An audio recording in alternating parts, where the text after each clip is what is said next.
আপনাদের কাছে কেমন লাগছে? এই যে আমার তরকারিটা প্রায় হয়েই আসছে, পানিটা শুকিয়ে আসছে, দেখতেই পারছেন। কালারটা কিন্তু খুব সুন্দর লাগছে, দেখতে কিন্তু খুবই লোভনীয় লাগছে। আমি এখন নামিয়ে নেব। দেখতে কিন্তু খুবই সুন্দর লাগছে আর খেতেও ভীষণ মজার হয়। আমরা তো প্রায়ই বাসায় বানাই, আপনারাও বানিয়ে খেয়ে দেখবেন। তেল ছাড়া শুটকি রান্না, এইটা খুব সহজে রান্না করা যায়। এই রেসিপিটা অনেক দিন আগেই বানানো হয়েছিল, কিন্তু আপনাদের সাথে সেটা শেয়ার করা হয় নাই, তাই আজকে ভাবলাম আপনাদের সাথে শেয়ার করি।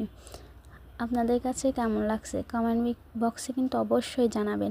আর আমার এই ভিডিওটি ভালো লাগলে আমার পাশেই থাকবেন আর লাইক কমেন্ট শেয়ার করবেন।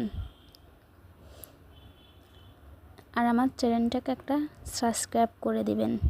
এই রকম নতুন নতুন রেসিপি পেতে আমার পাশেই থাকুন।